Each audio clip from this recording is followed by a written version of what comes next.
Welcome to Beyond the Game, Wealth Mastery for Athletes. I'm Kris Benson, private equity real estate investor, and I'm joined by 9-year NFL vet Alec Ogletree. Beyond the Game is a podcast where we will provide a playbook for financial growth both on and off the field. Join us each week as we'll have in-depth conversations with other pro athletes as they walk us through how they've created wealth beyond the game, both on and off the field. They're going to share their triumphs, lessons learned, and setbacks along the way so that you don't make the same mistakes. Join us. I think you're going to have a lot of fun. All right, guys, we had a great episode today. Today on the podcast, we had Kevin Minter, Georgia football legend, allegedly better linebacker than Alec Ogletree. Some things we talked about today, you're going to love the episode. Number one, who was a better linebacker? That's the question I started with. They both came out the same year, both Georgia legends, but Minter has a Super Bowl ring. And he tells the story about him, Tom Brady, and the captains designing the Super Bowl ring. That's incredible insight. Never get to hear those. Number two, how he hit his financial freedom number. He talked about essentially what he did to get to the number that gave him the choice of if he had to play football anymore or work when he was done. And then the third thing is the sacrifice these guys make. Take a look at his ring finger when he holds that one up to the camera. A little bit messy. Good conversation. Think you guys are going to like it. Stick with us. All right, guys. Today, Kevin Minter is with us. Kevin, thank you so much for joining us. I'm sorry that Alec had to beat you in ping pong to start the relationship. It was 11. We juiced up Kevin's score on it. If you go back and watch the video, he probably didn't score 5. I don't know if you can see in the video, too, Alec's holding a tennis racket. Alec, just put that. There you go. Alec, tell him why.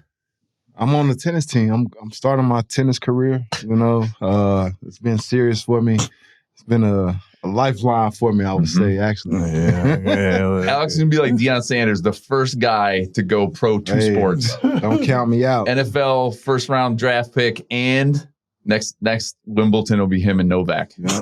Him and Novak in the finals. Yeah. All right. But, man, we appreciate you joining us today. Wait, I have a question to start. Okay, go ahead. All right. Kevin. Okay. Played linebacker. Okay. You know who else played linebacker? Who else? Yeah. True. That's a Georgia legend right here, though. All right. you were both pretty Georgia legendy. You both came out. When did you get drafted? We came out same year, 13. Both 13. Mm-hmm. So he got drafted a little bit higher than you. Yeah, he did. In the linebacker pantheon, Okay. who was a better linebacker? And what? I mean, in what? In football, you guys, your career, you were linebackers. Who was a better linebacker? Well, what you gonna say, Tree? I mean, I'm definitely ain't gonna say you was better than me. I don't expect you to say I was better than you. But Kevin, it was a respect. You're the guest. I don't care about Alex. Yeah. I think it's fair to say we respected both of our endeavors in the football world. One guy's got a ring. He got a ring. He got the ring. Hey, man. That was a team. That's a team ring. That's a team ring. You feel me? All right. My team. I plead the fifth. This is my dog. I'm going to plead the fifth. Oh, you're so respectful. It's a respectful way to approach it. No. But going in it, obviously you went second round, 45th pick, right? Yep. Arizona. Started out in Arizona. How many years you did in Arizona? 4. 4 years, yeah. So I was in St. Louis at the time. We always played each other twice a year. So obviously knowing him, and to even go back, we started in college at LSU, Georgia. Did his thing out at Georgia, everything like that. So we kind of got that history already before, obviously playing against each other and knowing each other like that. And like I said, I always respect him. Did you guys come up recruiting trail together? Were you guys looking? He was a year younger. I was a year younger. Oh, okay. Yeah. And he was a safety at the time, too. So, yeah. Well, literally safety. Wow. Yeah. Were you the number one safety today? Mm-hmm. Were you really? Mm-hmm. Coming out of high school? Mm-hmm. Oh, I didn't know that. Mm-hmm. So Georgia made you bulk up? Or what happened? Yeah, I mean, I don't know. I think my body just naturally kind of... Georgia's cafeteria made him bulk up. That's for sure. That's definitely part of it. But, yeah, I mean, I was still playing safety my freshman year, and then they end up asking me to switch positions my sophomore year. So, I'm out there still with the safety mentality. I always want to ask you that. Like, how was that? Like, I was pissed. You were pissed? I was pissed at first. You were the number one guy in the nation. I was pissed, bro. And they That's what I'm saying. position. I only played 4 or 5 games at safety my freshman year, and was like leading the team in tackles every game, dang near. Yeah. And then the only thing that was really the saving grace was Coach Grantham, who's my DC, right? So he had just came from the NFL, right? He was like, man, you like the prototypical type linebacker, what the kind of league was kind of going. He did. Like, I mean, I can honestly say, like, he saw that coming. Yeah. It's like, this is when I got in, the bigger linebacker was phasing out. And the bigger safeties were phasing out. Yeah. You know what I'm saying? Like, because the game changed? Yes. The game is They're just chasing more speed? Yeah, it was the more of a spread game. Mm-hmm. You know what I mean? Can't touch receivers anymore. Yeah. Right. Fantasy football kind of took over, and, they want to see points, so don't touch nobody. Like, literally, don't touch. Yeah. You see receivers are smaller. Yeah. You know what I mean? Like Tyreek Hills and everything played. John Browns. Yeah, everything is sideways. Yeah. Yeah. They don't really run in as much. I mean, which is, I don't know. I feel like the league is going through another phase change. Let's go. Back, know how it goes. Kind of back to it. Like, you see a lot of bigger linebackers again. Mm-hmm. I feel like I kind of missed my era, honestly. But, like, you got to defend. You got to go against the Derrick Henrys and stuff now. And you know what I mean? Like, did you guys play him? Mm-hmm. Yeah. What is hitting him like coming out of the backfield? I mean, I was a bigger linebacker, so I didn't have as much of a problem as some guys. But I've seen some film, and it's pretty bad for most linebackers nowadays. 205. You know what I mean? Like, you try to stay in the A gap with that 250. He been the same size since high school. Yeah. Have you ever watched his high school tape? Yeah, it's stupid. That was. Can you imagine being me, like 18 years old? Yeah. Senior high school, $175, maybe. That joker came. Better try to find them shoelaces. He's just like, yeah, exactly. That joker came to Georgia on a recruiting visit, man. I would tell the story, but he came to join a recruiting visit. Right. I thought the boy was playing defensive end. I said, "What you playing? D end?" He's like, "Nah, I play running back." Hey, bullshit. Your head's supposed to be in the ground, man. He's supposed to be on the line. Yeah. Like, literally, he big. So you see that tape. Mm-hmm. He running away from man people. Amongst Can't boys. Catch him. It's unbelievable. Yeah. It always boggles my mind. Like, look, you guys are elite athletes at the highest level, and it boggles my mind that there are guys in the elite category that are elite. Like him, right? Like, he's a freak at all levels. Mm-hmm. Like DK Metcalf. Like, that man is like, he should be a linebacker. Yeah. Or a defensive end. Yeah. No. That's those guys take that pounding like that. Yeah. But to see him run down the sidelines at 4.5, 4.4 kind of speed is just insane. Yep. Yeah. I don't know. They always had it throughout the league. I mean, more receivers used to be, as big as that. Megatron, I saw Megatron when he was in Detroit. We were at the sidelines, like we were on sideline level. When you stand next to him, his first 3 steps, he was part of the reason why I actually when I was getting recruited or whatever, I gave Georgia Tech a chance. Like, I literally, because he was there. Yeah. Well, because he was there. Oh. You know what I mean? Like, when I was coming out, he was already in the league or whatever. Mm-hmm. But it was just like, I mean, I used to watch those Georgia Tech games. Reggie Ball, Rashard Choice. You know what I mean? Like Jonathan Dwyer. I get there and it was nothing. Yeah. That drew me there. Like, first of all, I'm not stupid, but those academic standards are ridiculous for Georgia Tech. You know what I mean? Like, I'm not a dumb dude either. Like, and the whole Russell thing at the time, you know what I mean? I was like, I'm not wearing no Russell jersey. Bro, at all. I'm not doing that. At all. I was Nike. Real petty when I was coming. I was like, I had to get a Nike. It was Nike. I had to go to the Nike school. That's what it was. No, I didn't really care for Under Armour. I didn't care for Adidas. You know what I'm saying? But definitely not Russell. Yeah. When did you know, Kevin, like that was the path? Did you play football since you were little? Since I was 10. Okay. So 10 on up, was that always primary sport? Did you play everything? Yeah, that was pretty much my primary sport. Like, I got pretty specific pretty early. Like, you told Alec you played tennis. I did that. I don't really count it because I was there for like 3 weeks. Yeah. You know what I mean? Tried it. He didn't really play. I don't even tell nobody I even tried it. You know what I mean? Like, so it's I was out there for like 2 or 3 weeks, and I mean, it was just keeping the ball on the court. You know? It's tough. It's important. Yeah. It's important in the exactly. game. It's tough. You know what I mean? It's just the slicing and the backhand, and I know some of the terminology. I can watch the game, but actually playing it, I have nothing but respect for tennis, like true tennis people. Like, is Alec a true tennis? No, I am. Don't worry, I'm gonna be in the Atlanta Open. Y'all gonna come. Y'all gonna come. That's the only thing I want to play in. Just that one. I don't want to play in nothing. I want to play in. We'll check in a year or so, see how we're doing. Yeah, we shall see. So football always the path. Yep. And you knew it high school, like that was the plan? Yeah, for the most part. I mean, coach made me run track, but other than that, I was a football guy. Yeah. And coming out, did you have, you went to LSU, played national championship, didn't win that one though. It would have been cool to have a ring on both hands. Yeah. I went to the state championship in high school too. It's I lost at every level. Up until I got to the one that matters. Yeah. I done lost it. Everybody yeah. Well, I got him an SC championship, so that was pretty dope. Cool. They almost got me drafted too, I think. What do you mean? Playing against LSU. I had a crazy game. Yeah, I had a good, yeah. I did too. Yeah. I caught I read it. You had an insane game, but then cramped up, went to the locker room. That was Florida. Oh, that's right. Yeah. Right. That was 21 tackle. Yeah. Oh. To a 20 tackle. Yeah, I ain't do that. I ain't do that. So did you know, when did you know at LSU that you had a shot professionally? Basically that last year. Like, okay. I had always, people in my locker room, in my position group, they all went. And Kevin Shepard and Perry Riley, and, just watching those guys. And I don't know, just, in the back of your mind, you still kind of compare yourself to your boy. And I'm like, man, I think I can beat, if he can do it, I think I can. Yeah.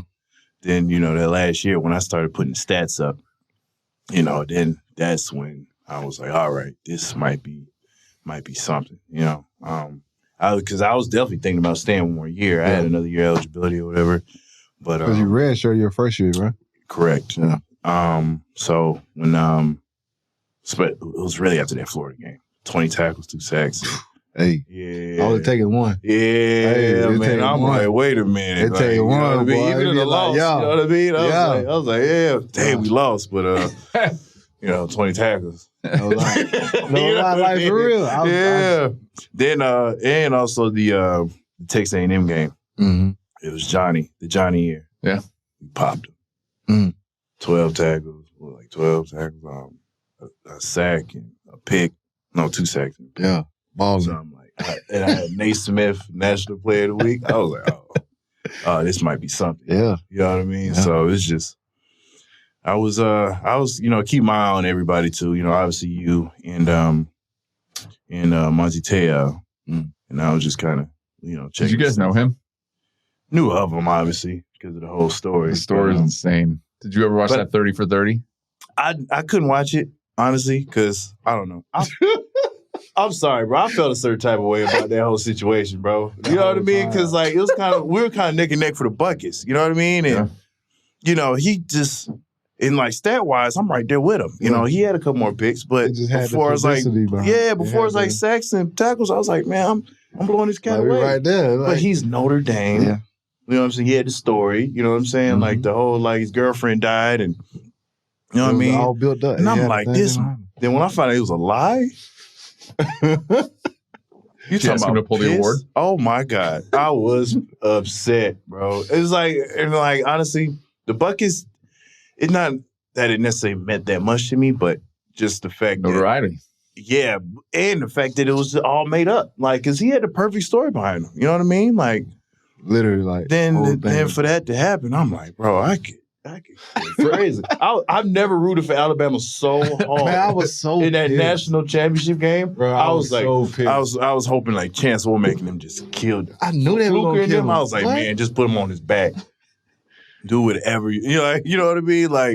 They destroyed him. I was so pissed. I never rooted for Alabama before until that game. If you haven't listened to the Manti Te'o story, you got to go YouTube that or look it up. It's unbelievable. Yeah. And to your point, it was national news for weeks. For weeks, bro. And it was all made up. Wow, man, he was a Heisman finalist behind that thing, man.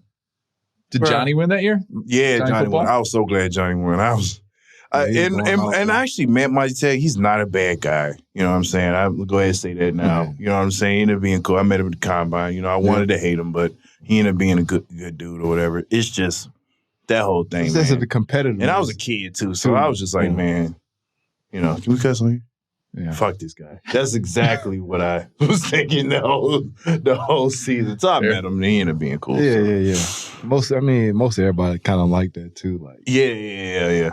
But just as a competitor, and you like man, fuck them. Like what do you mean? Like I was the same way. Yeah, bro. I'm like man, there's some bullshit going on around here. Damn lame, man. I was like, how you get catfish, man?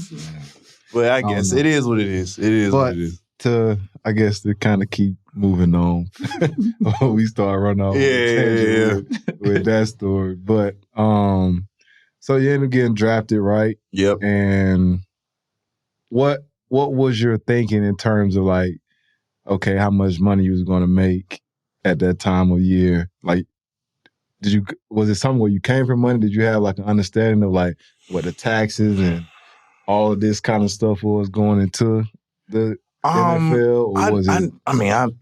I wasn't like me. I didn't really know much.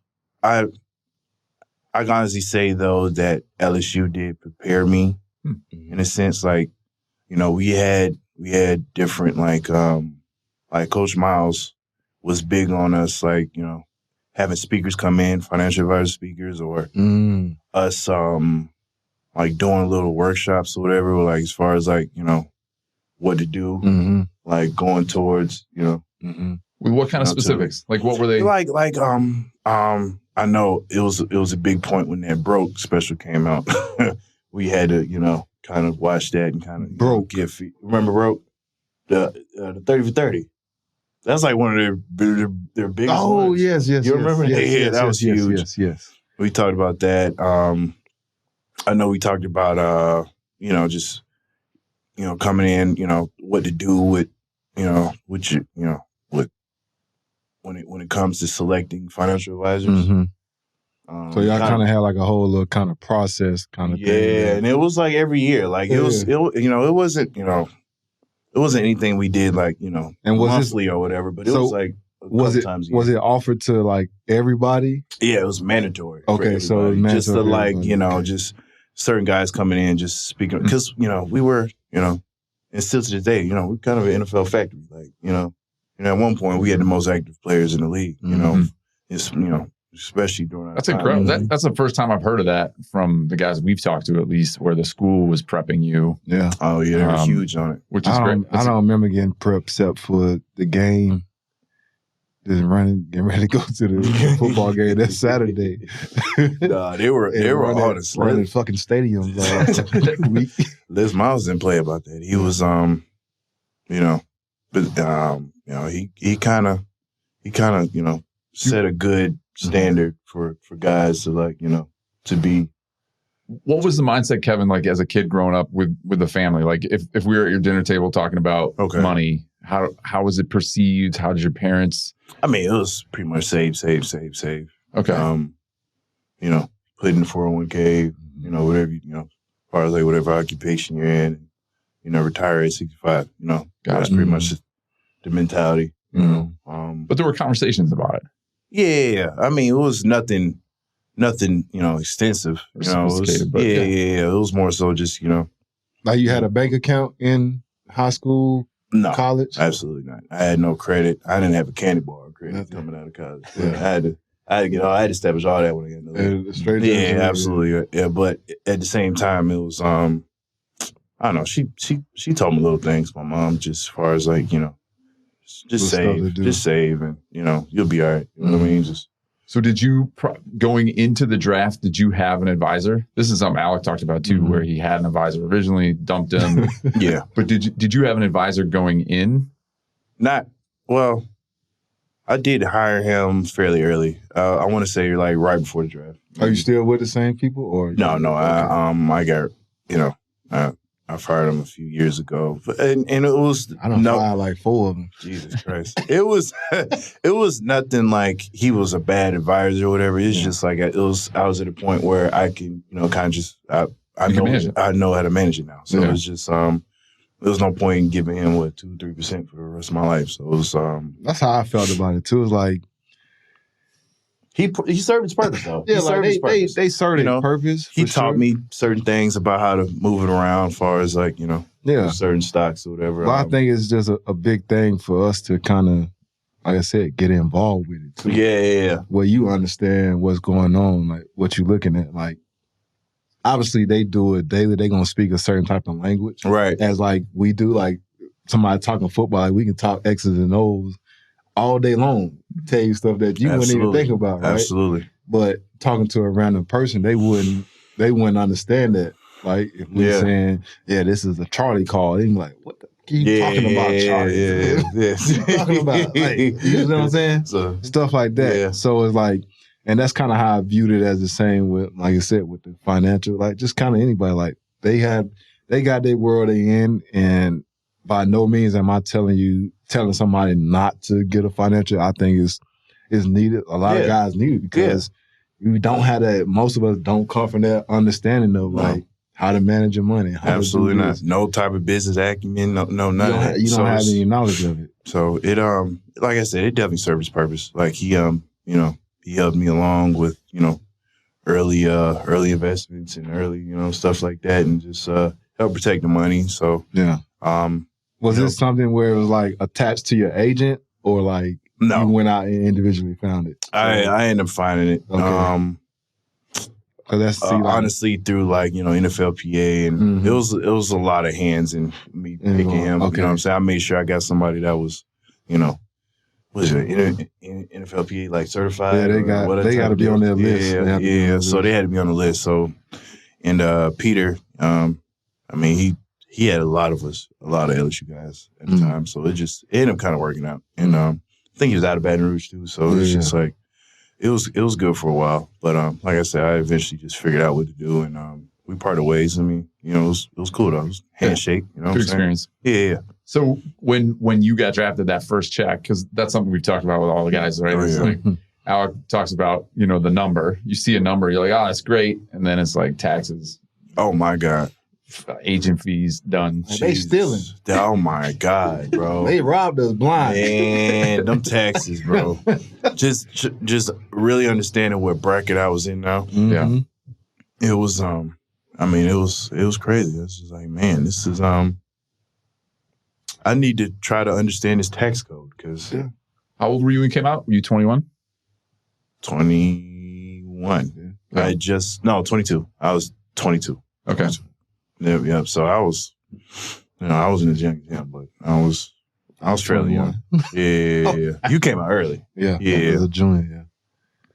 Yeah. And so like basically like when I got my first check, right, I looked at it.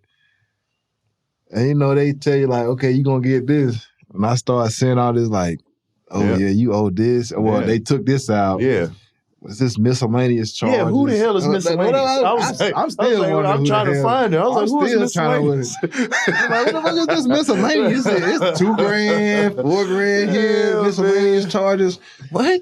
Yeah, like I ain't ordered no room service, man, and shit like that. Like what going on? Yeah, and I was, don't get me wrong, like I appreciate them drafting me. Yeah, but they, you've heard stuff about the Arizona Cardinals organization, like, and he was charging for off season like meals, and it was a lot. Like, you know what I mean? Like, really? Yeah. Oh man, wait, that's an owner's choice. And I don't want to slander anybody, but no. Every organization kind of have their own little thing. Yeah, man. Some organizations like they're first class. Like you hear about the Pittsburghs, the Dallases, and stuff like that. Like they take care of their guys. Like it's not overcharging stuff or whatever. Wait, what do you guys get charged from the team?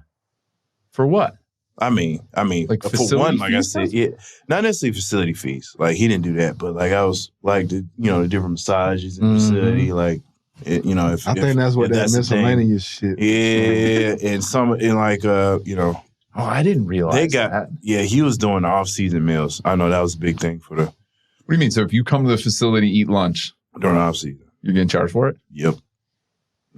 Yikes. Yeah, it was stuff like that going on. there's some stuff been in the news about Arizona Cardinals and how it was like, you know, that it was kind of around and stuff like that. What a learning experience. Yeah, but literally, but like I said, I appreciate them drafting me. It was just it was just a lot of things you know, when I actually started going to other teams that I realized it was like, man, they do it differently. Like, you know, everybody has their little caveats. You know what I'm saying? Every team like different. Like Cincinnati, they didn't have a chiropractor like for a long time. And I'm like, I thought that was like mandatory. As part of the training staff. Yeah, like that was like I'm like asking for one, and they're just looking at me crazy. Like, we could recommend you to guys outside of the facility. You know, I'm like, all right, and you know, little stuff like that. They didn't have an indoor. I thought that was something everybody did. It's cold as hell out there too, bro. It's cold as you know what I mean? Like, you know, that's most of the year. It's not even like it's cold, you know, and it's just like we practice outside in the rain and stuff like that, and it's just like, you know, you came from LSU. Yeah, you know, and that's when I started to realize too, like it you know, it makes sense when you start when you like back then when you don't pay the players, you know, it's all put in the facility. So we had Stignar and everything. You know what I mean? It was. And you know, being in Georgia, it was just like, man, the locker room was pristine. I mean, you know what I mean? Like, NFL ain't nothing like that. Nothing. How you go to some of these stadiums, you be like, what? The fucking locker room is big as this shit, bro. You got 53. I remember taking my pre-draft visit before Minnesota redid their facility. Yeah. And like I was with Mike Singletary, he was a linebacker coach then, and he was taking me to the linebacker room, and like we had to, you know, kind of go up under the racks because it was right next. It was right outside. It was the weight room. It was like right out. It was right outside of the meeting room, and like it was just like the most rinky-dink thing I'd ever seen.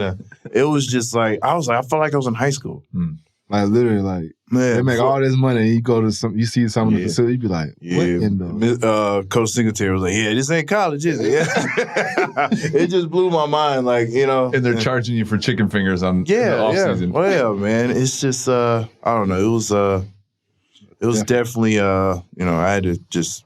Is that a mindset shift? Just as far as like what I hear you saying when you say all that is like kind of the sheen of being a pro athlete kind of feathers off a bit. Right? But when they kind of broke it down, it's like, man, we spent all the money on y'all. You don't spend it on the facility. Yeah, fair. And I was like, well, I can take that. You know what I mean? Yeah. I get $2.5 million. True. I can. That's cool. You know what I mean?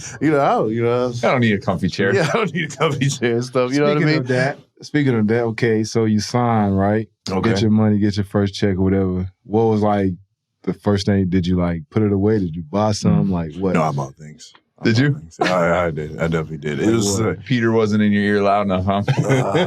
It was more so like he wanted me to get it out of me. He wanted me to get it out. So it was just like first thing I actually bought was something from was my wife now. Okay. I bought her something. I bought her some because I signed.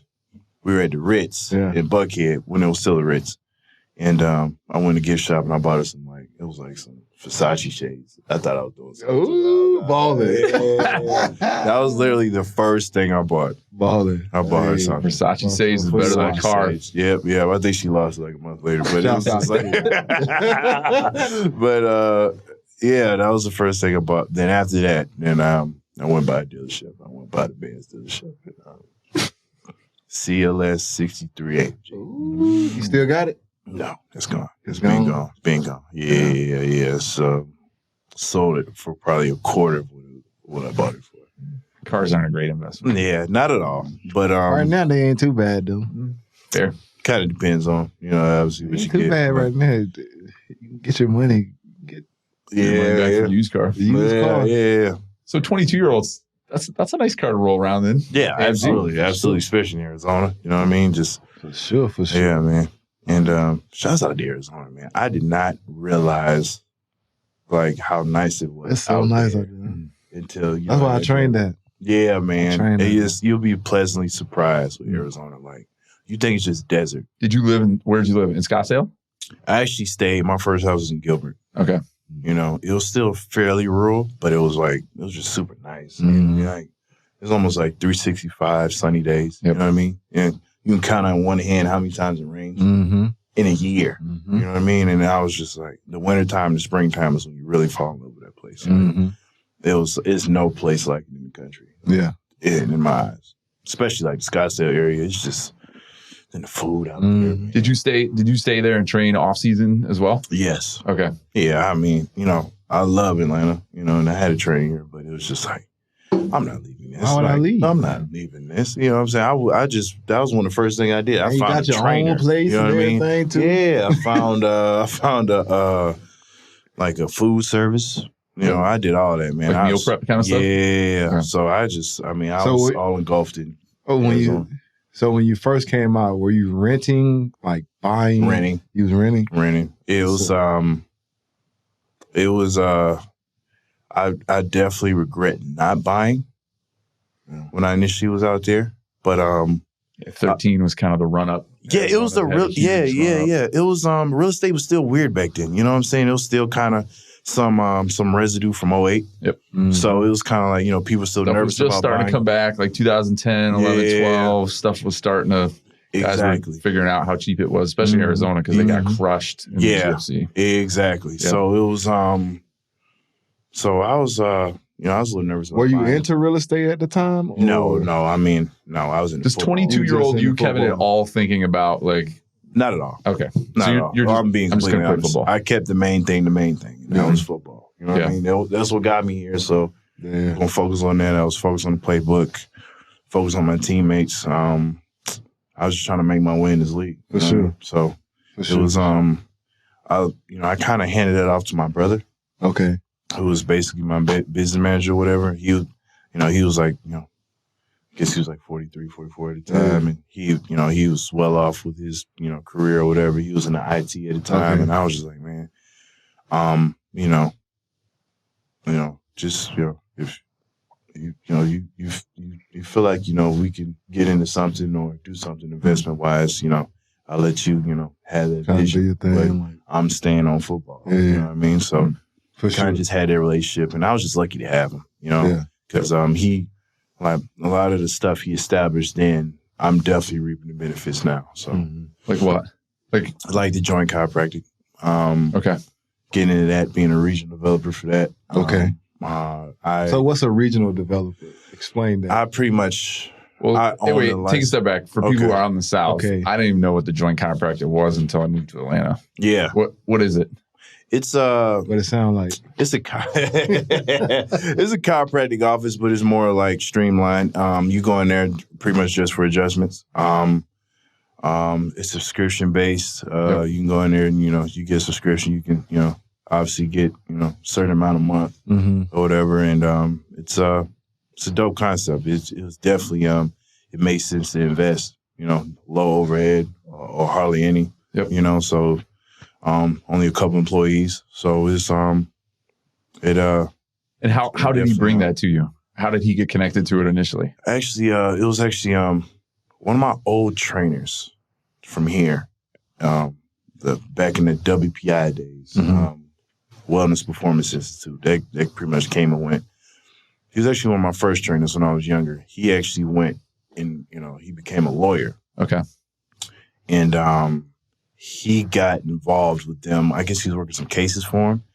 And we always kept in contact. And he kind of brought it to my brother. He was like, man, like, this seems like a pretty good investment for somebody with, a decent amount of capital. Like, y'all should really look into this. And we started, corporate just so happened to be in Arizona, in Scottsdale. Okay. So we kind of, we kind of hit it off. They obviously they loved the fact that I was a Cardinal and stuff like that. And they had, I think they had a good 200-300 nationwide at the time. Already? That were already open? Yeah. So it was an established franchise. Yep. Okay. So it wasn't like you were coming in ground floor. Exactly. Which is another reason why I was like, all right, I'm making money already. You know what I'm saying? And I'm seeing kind of the performance. Yeah. And it was like, I was like, y'all in Arizona. It's kind of a match made in heaven. It was just, let's talk turkey. And they loved me and my investment group. I actually went half with my, with my old trainer, Walt. who like I said, ended up being a lawyer, and we kind of came up pretty quick. Corporate, really took a liking to us. So obviously, with me being an NFL guy, and one of the regions, South Florida region, actually came available, and we jumped on it. And wait, before you get into the development, can I ask a couple specific questions? Okay. So, like, high level franchise fee, like, how much does it cost you to start? Ish. I mean, as far as like, it's really probably about $1 to $150. Okay. And you guys are renting space. You're not built. Usually, I've seen them in mostly like strip retail centers. Yep. We normally look for, type of like Whole Foods or a Publix type of. Avalon. Yeah. Absolutely. Yeah, absolutely. Yeah. If the rent's not too high, but high traffic, you know what I mean? We look for certain demographics, like, a certain amount of income around that area or whatever. So it's, so it's fairly simple. You look at it, $150,000, and then from the franchises I've looked at, and my wife actually just opened a gym that we bought as a franchise, but I don't know franchises really well, but at least from what the research I've said, kind of 30% a year on your money seems like like payback should be in kind of 2 to 3 years if things are going really well. It kind of, it's obviously on your pace. Okay. Right. And how you work it. Yep. But it's they can actually almost guarantee 3 to 3.5. You know what I mean? Because corporate actually, they still stay on the franchisees. Like, it's, and like I said, it's, we're known enough now to where it's like, people are just coming through the doors. So they built a brand. Yeah, people recognize. Yeah, we're pretty much the face of chiropractic right now. Was that for you? Was that the first kind of venture outside, let's say, traditional equities? Because I assume your financial planner was probably saying, "Hey, I'm going to put you in index funds and traditional stocks and bonds." Yeah, absolutely. And I love Peter to death, but you were into like the stocks and bonds from the beginning? Not necessarily like, well, with him. Yeah. With him. I mean, no, not yourself, I mean, he jumped in that early. Like, he just went ahead and did all that. I mean, I didn't get into that. I really still can't explain exactly what I was into. But it was just like, it was pretty much bonds or whatever. Yeah. And I just saw my money. It was... So he's taking a piece of your check every week or whatever. Yeah. And just putting it away into the investments or whatever. But yeah, like I said, I love Peter to death, but man, we missed out on some things around with Peter, man. Because he was so conservative. Well, and like, I don't necessarily get mad at him for it, but like OfferPad, my wife, man, she ended up working for like the founders of it. They started in Arizona. What is it called? OfferPad. Okay, yeah. You've heard of OfferPad, right? They're, this big internet real estate company. They're actually like the innovators of it, with the algorithm and stuff like that. Now there's a few of them now, but we could have got in on a Series A, early private equity. And they were doing that. They were actually doing it for her because she was actually in with Brian, who's the founder of it. They started in a little office or whatever, and she was in the beginning of it, and we could have invested in it, man. Did not, bro. It was just shoulda, coulda, woulda, bro. It was just like $100 because of Peter. Yeah, he just kind of was like, I don't know. Look, let me tell you this just from my experience. Most private equity fails.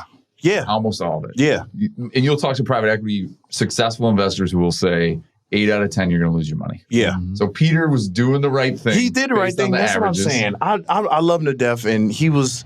And you're only saying that because it worked. If it didn't work, you'd be like, Peter's the best. Yeah, absolutely. But man, you imagine what that would have came, because they IPO like a few years later, and it was just like private equity's hard. Yeah. So if we think about kind of as you're playing, you're looking at your brother and Peter, basically. Those are the guys that you're depending on to help you build that financial foundation beyond the game, I guess, for lack of a better term. But so stocks and bonds, kind of, it's on autopilot. Was the joint the first thing? Or was there some real estate alongside? It was some real estate. I did some, I bought some houses, in the metro Atlanta area, like McDonough, College Park, some single family homes. Okay. I was flipping it first and having to deal with contractors. That was a nightmare. I'll be Yeah, bro. I'll be out of dime when somebody come out flipping, boy. Man. We were making decent money. Then it was just like just getting them to stay on the jobs and or just even get on the job. Yeah, you gotta be there and be on top of them. It was a lot, man, and just got sick of doing it. Like, I mean, it was just anything would draw them away. Like, especially like a natural disaster happens.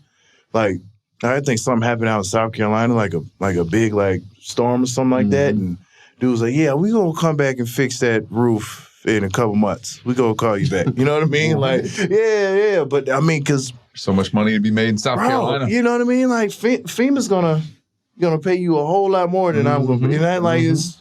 And I really can't blame him, but at the same time, like, bro, I need this roof. Like, for real, you know what I mean? What like, about me? Yeah, bro, I need this. You know what I mean? I need this countertop, hold on to them for this long. Yeah, man. So we got more into the renting. Space. Single families. Okay. It's actually we got into a few duplexes and quads. Okay. You know, we quickly realized it was more about doors rather than actual properties. Yeah. So we got pretty good at it. We made some really good money for a while. I think when you say we, me and my brother. Okay, brother too. Okay. Yeah. I don't think we had any doors that was making less than $900 a month. Wow, net. Mm-hmm. Wow, killing it. So $900 a month. How many doors did y'all have? Like what? Like 13. 13. Okay. So it was like so we were definitely getting like really about $900 to $1,000 a door. Okay. So it was passive income. Yeah, it was great. Yep. You know, obviously it was offset with the mortgages, but it was good though. It was and COVID happened, and it just the real estate market out here exploded, and I mean we just offloaded all of them. If I'm sold honest. Oh, bro, it was. We doubled the money on everything. Yeah.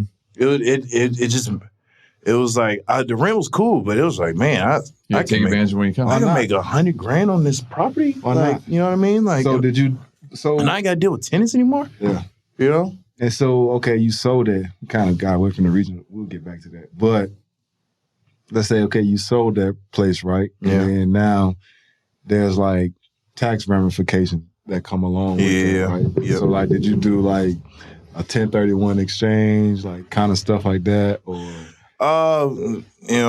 In certain instances, but mostly it's just like I took it out and just put it into. I started doing investments. Pay the taxes on the money. Yeah, and I went into multifamily syndication. Yeah. Okay. You know what I'm saying? I got into the whole, like, my brother got me into the Rich Dad Poor Dad books, and it really just started making sense on just, passive income and cash flow. And if you're listening, you better make sure you go get that book. Yeah, absolutely. It's like the Bible. It's still like the Bible for real estate. It's ridiculous. So many guys. That's been like, for me, I remember reading it the first time. I was like, oh, but I was like your age when I read it. I was like 29 and I read it. I was like, oh, that makes way more sense. Way more sense, right? And I'm put your money into stuff. Somebody else makes the money for you. You don't have to do any work. Yes. Like, what have I been doing? Yeah. You know what I mean? Like, dealing with these damn contractors. You know what I mean? Like, where have you been, bro? So I'm like, I start putting in syndications and. Just explain for people who don't understand what syndications are. So, how would you describe it, or how did you get introduced to it? Because syndications, I remember the first time I heard about that too. I was like, wait a minute, I don't even have to buy my own stuff. Yeah. It was. I mean, honestly, it was like podcasts like this. I can honestly say it definitely came from my brother, just doing a whole lot of research on different guys or whatever. And it just. When he just, when he told me the concept, and I was like, wait, I don't have to do nothing. Mm-hmm. You know what I mean? You pretty much just give your money to, essentially a private equity group, kind of, or whatever. And they invest in, and they build an apartment complex, and you just make the money, a certain percentage of the money every year. Up until they either refi or sell it. And I've also gotten concepts of like infinite what do you call it? Infinite returns, or like was it Gardone? Where you mean you're refinancing all the capital out. Yeah, and just keep it for the rest, forever. See, boy, y'all speaking goddamn gibberish to me. I'm sorry, bro. It's really interesting when you really start getting into it. It's just like, I never thought I'd actually.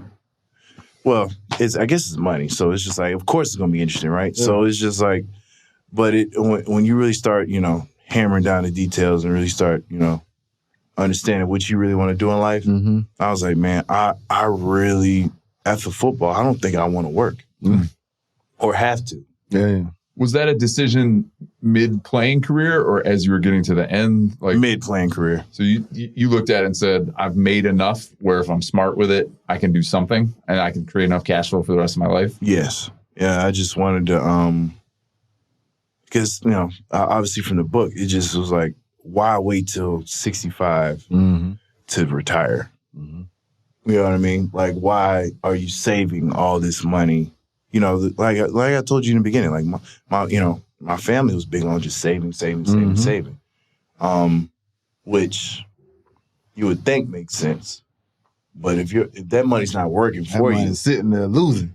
Exactly. Even in like high yield saving accounts, like if you're not making your money work for you, it's still really not making the return that you need. It's such a thing. Like people talk about high yield savings accounts, Kevin. Today, savings account, you get 4.5%, you get 5% in U.S. Treasuries right now, right? Everybody's like, that's great, but inflation's somewhere in kind of 3 to 4% a year, right? So that means everything next year is going to cost 4% more than it is this year. So if you made 5, well, now you're down to 1, and then you're paying federal taxes on those gains. Which, depending on your tax bracket, 20, 30, 40% on that 1%. So now you're negative again. And to your point, cash, you hear a lot, cash is trash, right? Like cash not doing anything is just slowly whittling away its buying power. And so many people get stuck, well, I'm just going to save it. In what? Like, and up until 2 years ago, a savings account was less than 1%, right? And you're paying tax on those gains. So it makes no sense. And it's a big mindset shift, though, to go from like, I need cash, like I need a chunk of money. No, you don't. You need cash flow. You need stuff to help you pay that bill. You get a monthly nut to live your life. Absolutely. And if you can create that monthly nut from stuff that you're not working for, you have total freedom. You could choose to play football. Absolutely. You can choose to work. You Absolutely. can choose not to. Tennis. You could be a tennis pro. Right. You earn that passive income. You can do what you want. Exactly, man. So it's just like you said, it was definitely a mindset shift. Because I was, like I said earlier, I was always like taught to save. And was that mostly your brother? Yes. That's incredible. Yeah, I told you, I was completely like, I was blessed to have him, bro. I was blessed to have him because, like I said, I kept the main thing with football. Like Where did he get it from? Because he grew up in the same household you did, right? I mean, how did he know there was a different path? I guess for the most part, he's significant. He's pretty much like my dad growing up. Because I didn't necessarily know my father, so he's the one that got me to football. He's the one that was my father figure. So with him being in the high level IT stuff, just kind of being in those rooms with different CEOs, different vice getting that exposure. You know what I'm saying? Talking to people with real money. Yeah. You know what I mean? Then just, self-research, just like, really just getting into, what do rich folks do? Like, how do they just make money like consistently? Like what are they doing different? They charge people for chicken fingers in the off season. Exactly. Exactly. It's stuff like that. It's like, what were you doing? And he just kind of, he really got into it. He always said he wanted, the best for me and, this family, as far as like, creating generational wealth. I know that's like a popular term now, but it's real. It's real, man. If you can get into the right investments and kind of understand how money works, whether it be, like the passive stuff or life insurance deal or, just and leaving, understand how to leave something behind, you could really change the whole trajectory of your bloodline. Yeah. So breaking that generational curse. Yeah, absolutely. Yeah, we've talked about. I mean, outside of athletics, if you just look at poverty, right, yeah, in a community, it's so cyclical because nothing changes, and there may not be. You're so lucky that you had somebody who was like, "Hey, look at this." Yeah, because most people they see what they see. I'm a big believer in like if you have to see it to be it. Yeah, right. So you got to have exposure to people or things, whether you're going to be an athlete, whether you're going to be a high level finance guy, but you have to see somebody doing it and be like, oh, like you said with the linebackers, I could do that. Yeah. Like the guys who came out, graduated in the NFL, you're like, oh, I run as fast as he does. Yeah. I can play in the NFL. Yeah. And I think it's when you talk about kind of that generational poverty, like if you're just in this cycle and all you see is the same, what do you think's going to happen? Absolutely. Eventually you're going to catch on to something. Yeah, man. You figure it out. It was, like you said, it did take some time for me to really, kind of get into the concept, but eventually it was like, man, what have I been doing? Yeah. You know what I mean? So, was there a part in your career, I guess, from the football side where you knew the end was coming, or where it became more of a focus for you, where the main thing's the main thing, right? You're playing football, but look, you played 8 years? 9. You played 9 years in NFL. Alec played 9 years. That's an incredible NFL career. Yeah. Right. So was there a point in the career where you said, all right, this isn't forever? After Cincinnati. Okay. That was my 5th year in the league. Just kind of, just going back and forth with my agent about, what teams wanted me and, the money they were possibly talking about. And it just was like, this is, and my age became a factor. You know what I mean? You're what, 25? Yeah, but I'm about middle age. That's middle age for a middle linebacker. You know what I mean? Like, you know what I mean? Like football land. Yeah, looking at you. Yeah. He's 25. I'm telling you, literally. I was really like 26, so it was just like, he's on the other half of 25. You know what I mean? Like, especially like funny. Us and running backs. You know what I mean? Like, we have expiration dates in their mind. So when the first time they call you OG? That was that was the Jets. I was with the Jets for a short stint. Yeah. And Unc. I saw that online when I was they said called you Uncle a lot. Yeah, man. I'm like, who I got that old the hell are you soul talking out to? here. Who the hell are you talking to? You know what I mean? And it was definitely it was something because I was a guy that used to mess with guys. Yeah. You know what I mean? Like I had Carlos Dansby my rookie year. And oh my God, I used to give him a hard time. Yeah. I was like, that hurts, don't it? He was old, man. Yeah. But I used to mess with him all the time. Just like randomly, I'd just be in practice like, Carlos old. Yeah. You're like, you know what I mean? Just messing with him, you know what I mean? It's like Carlos got dialysis later, so y'all wrap this up. Yeah. We in the meeting room. Yeah, y'all make sure y'all get Carlos Kane before he. Same thing with Foot. I had Larry Foot. Yeah, you know what I'm saying. I used to kill Foot. Mm-hmm. Oh man, because he used to like after practice he used to be iced down, like old school, like ice on the shoulders, ice on his knees. I used to come in there and mess with him, man. I was like, you need anything? You know what I'm saying? You good? You got your you took your medicine? Yeah, like stuff like that. Yeah, bro. But so for guys to start doing that to me, that was pretty surreal. I was like, oh damn. You know what I mean? Yeah. Well, they got me when I went to New York. At first, what's up, OG? OG. I'm hanging out with y'all. You know what I mean? Yeah. You can't hang out. Mindset.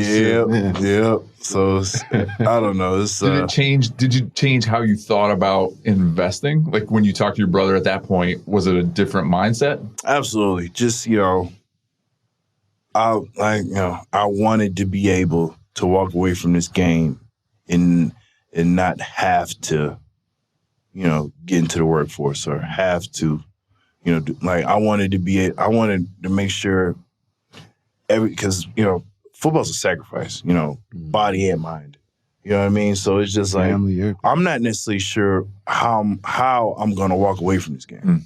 Like, or if I am going to walk. You know what I mean? So, you know, I've been doing some stuff with NFL benefits lately, and then, you know, they pulled up some of my injuries throughout, like all my injuries, all the times I've been training. Hold your finger up to the camera. Oh yeah. So it's like, yeah, bro.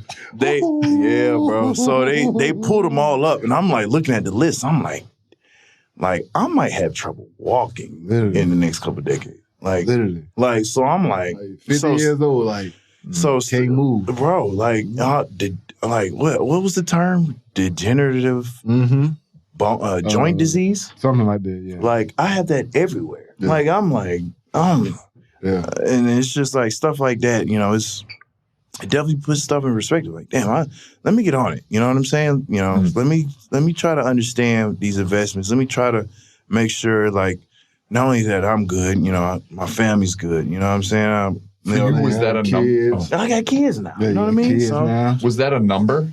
Was that like, I'm trying to get to a number? Yeah. It was more so like just looking at all my bills or whatever, and you know, just what would it take for me to, you know, have a comfortable life? I was trying to look at it more so like 30 to 32 a month.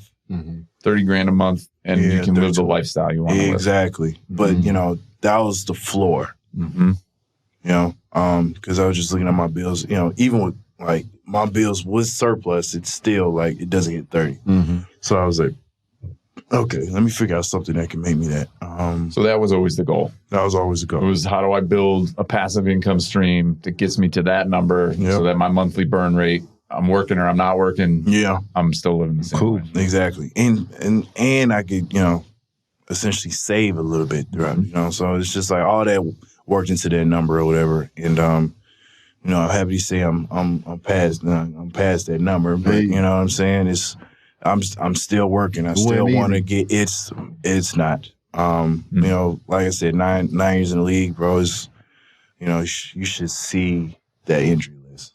It was 1,100 pages. You don't even remember this shit, bro. I didn't like. I only remember the quarter of what was on it, bro. Like, I had an MCL. Like, I forgot all about it. You know what I mean? Like, I'm missing a PCL on one of my knees. I don't even know which one. You know what I mean? So it's like, bro, like, stuff like that was coming up, and I'm like, yeah, man, I got to get it, man. You know. Would you do it again? Would both of you? That's not a question I've never asked you. Like, knowing what you know now. Yeah. And look, you're in a position financially that 99% of the U.S. is not in, right? Where you can choose your next step because you have enough income to support yourself. You know, you're not living paycheck to paycheck. I would definitely do that again. I'm most definitely doing it. I live my dream. Not too many people can say they've done that. You know what I'm saying? Like, from 10 all the way up. Like, I've always wanted to be That's awesome. An NFL guy. You know what I'm saying? You know, want a ring, you know? You know, and it's man, just...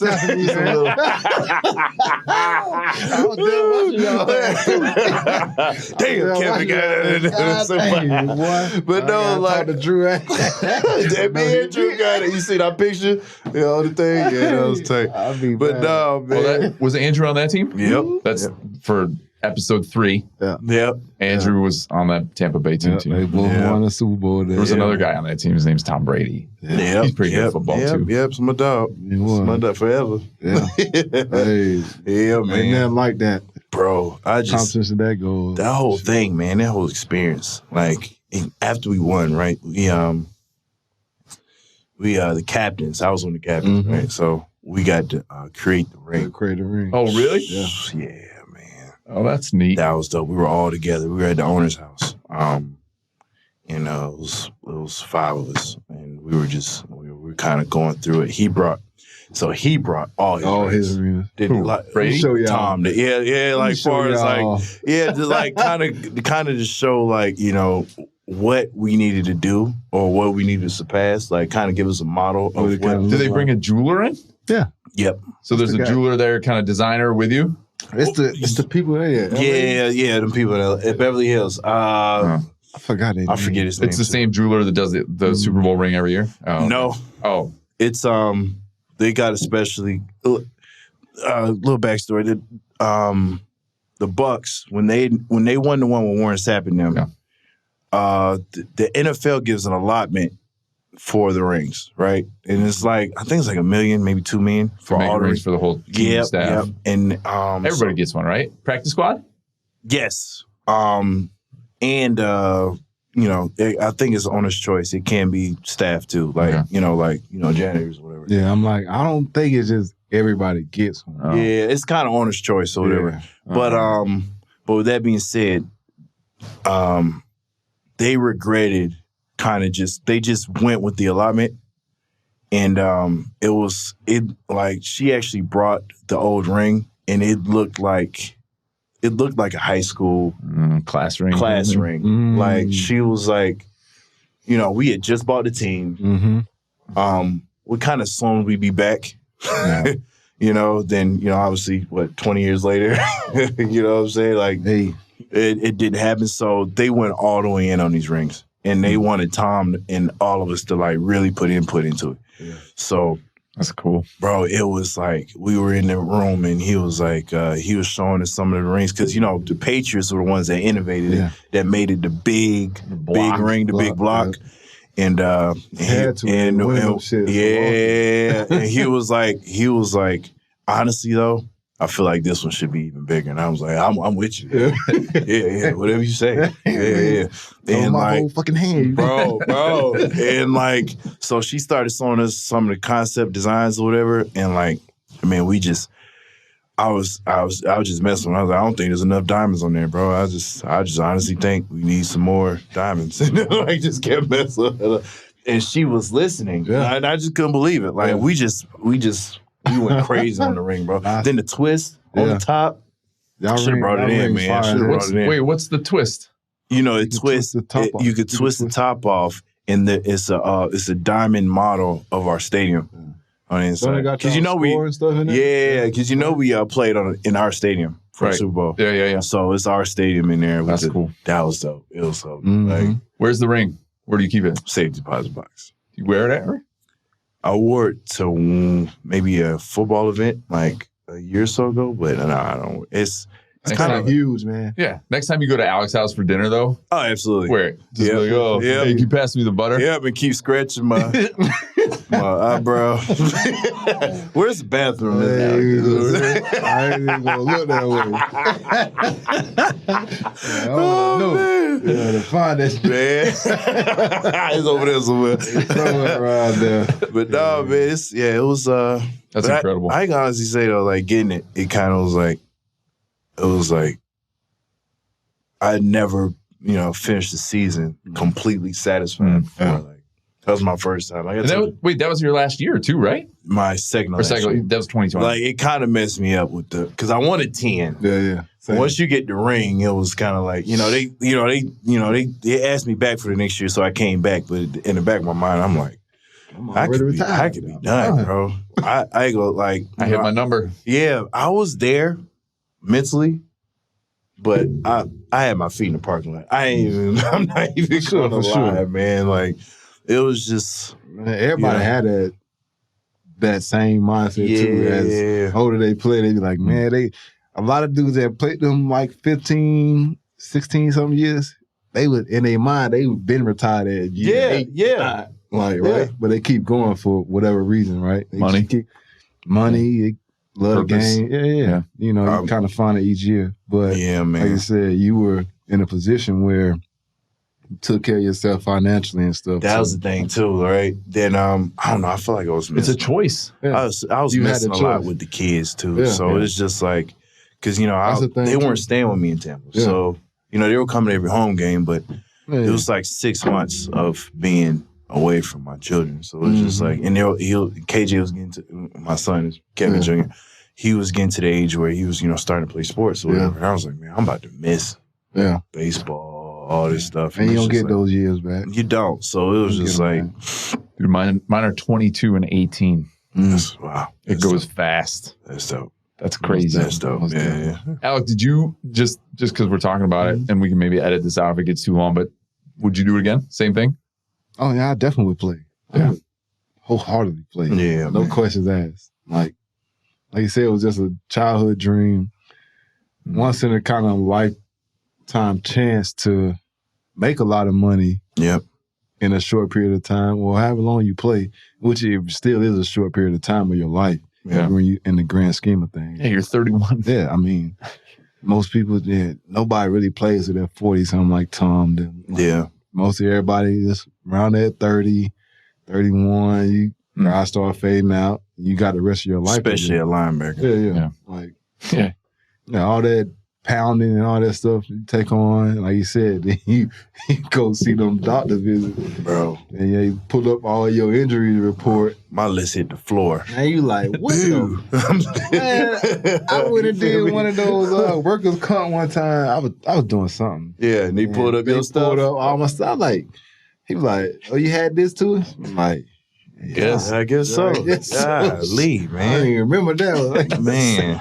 Am I gonna die? Like literally, what is going on? Yeah, man.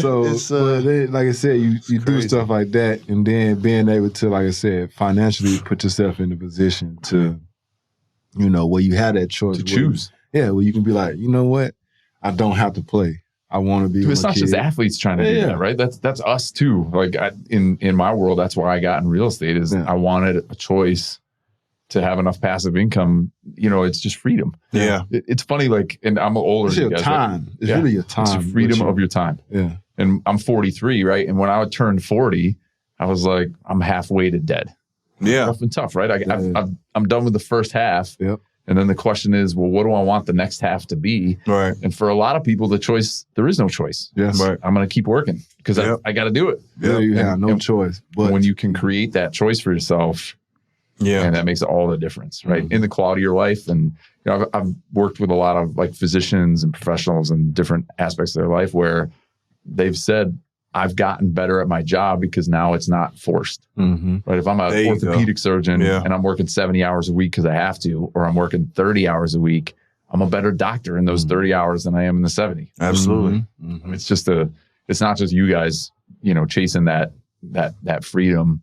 Because all that really matters as we get older too, and Alec, you just said it, is time. Like, you've made money. It doesn't make you happy. Right? Exactly. And so it's... You can't say that just as though, like, because most people just won't even understand when you say something like that unless you had it. It's like, the money don't make you happy. Like, having your time, because, you had to work hard to make that money. Yeah.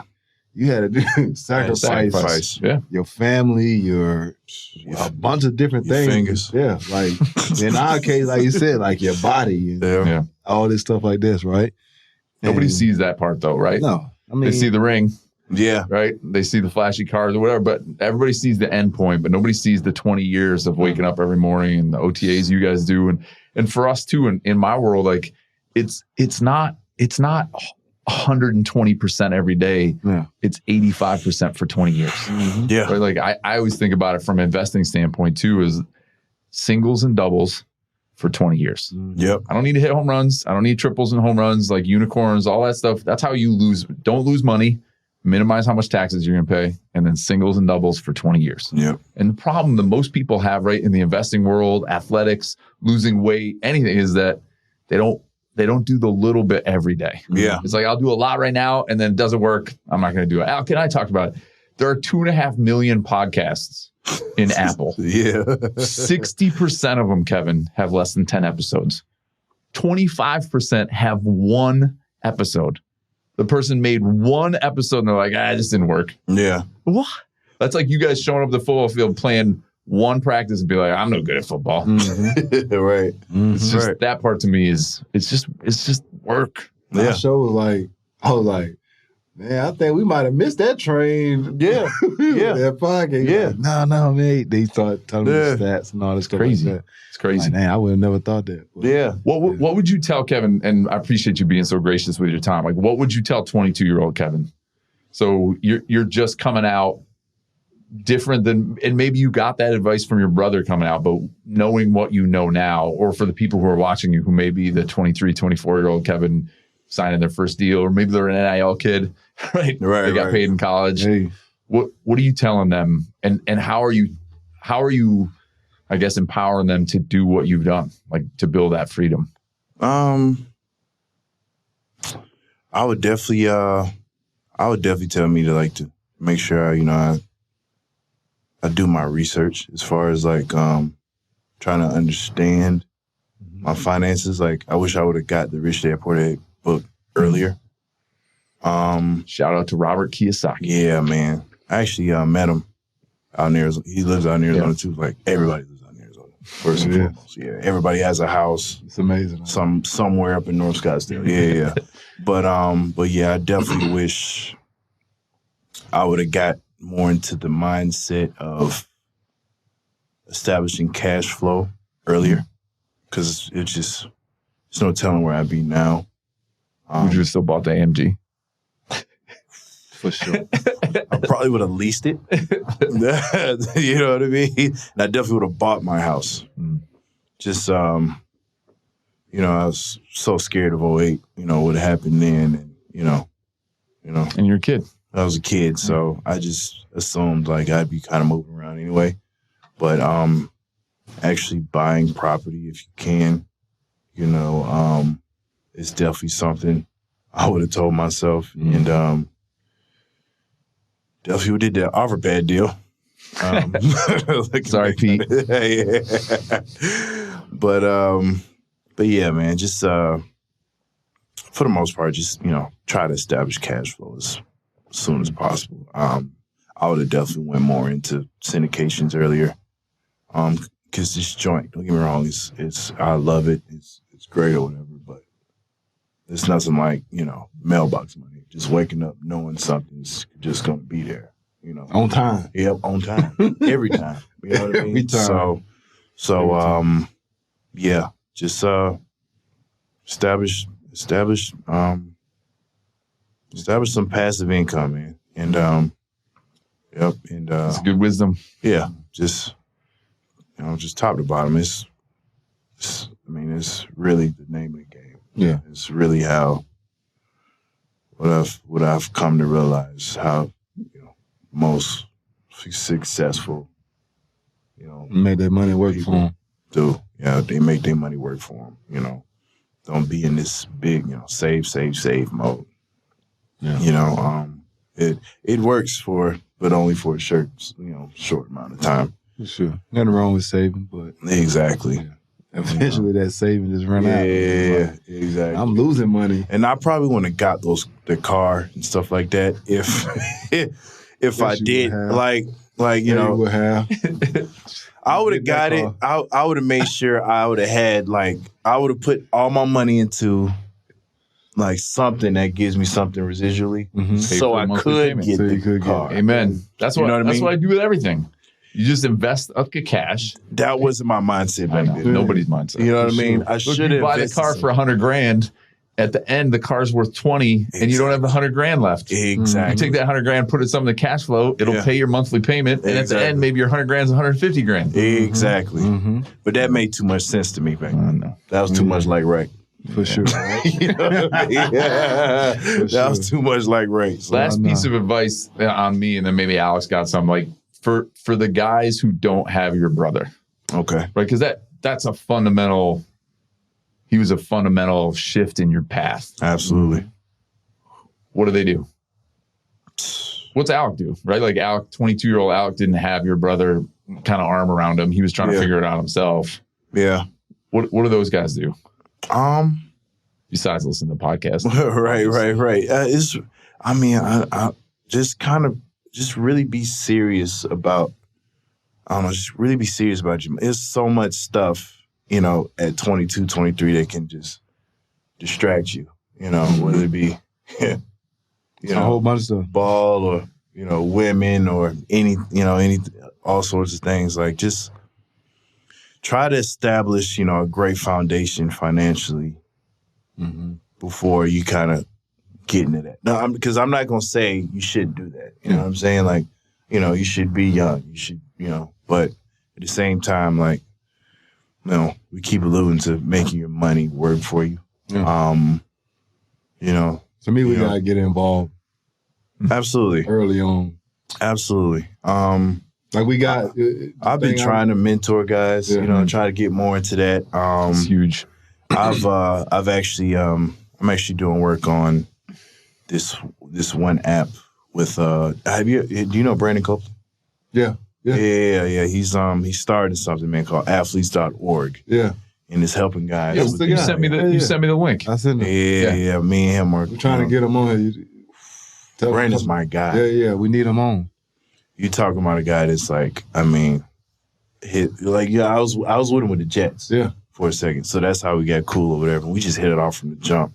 Like, I mean, his business acumen is just like through the roof. I mean, he's a guy. I've actually done his December to Remember, his charity for Christmas. Okay. I've been doing that every year since my stint with the Jets. Okay. So it's like 4 or 5 years. Okay. Like, I missed last year, but before that, it was just like I always want to do something with him because he's like he's so big on like the whole like mentorship and all type of other stuff. So with his with his app or whatever, it's looking like he could he's really trying to turn the corner with this whole NIL stuff. So they gonna need it.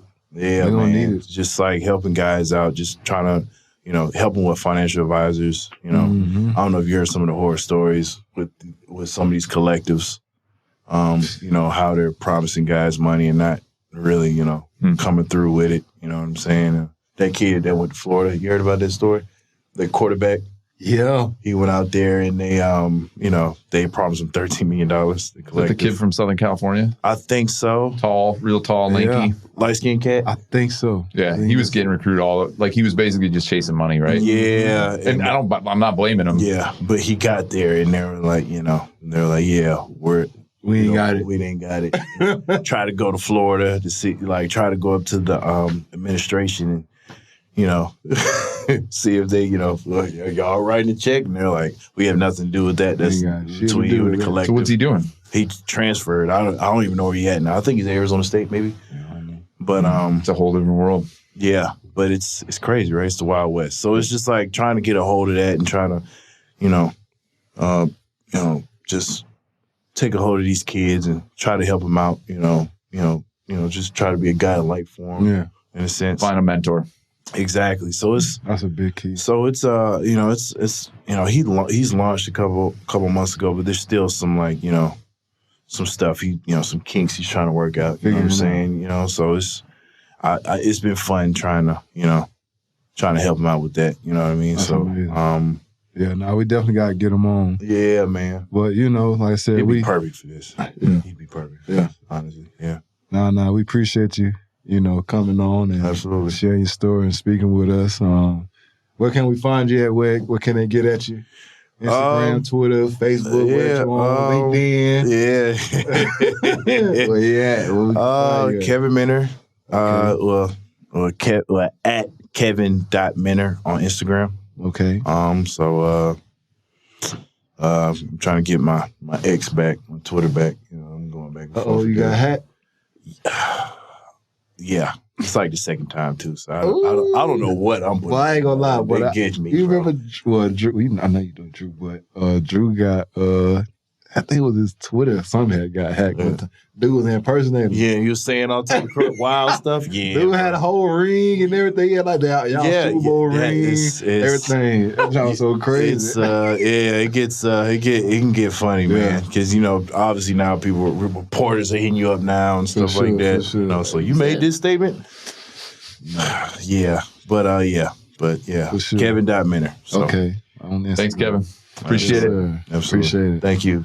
Thank you for tuning in to Beyond the Game. Please like, subscribe, comment on your favorite platform. It helps others find the show. Special shout out to Open Heart Media, who has helped produce Beyond the Game. Check them out at openheartmediaco.com.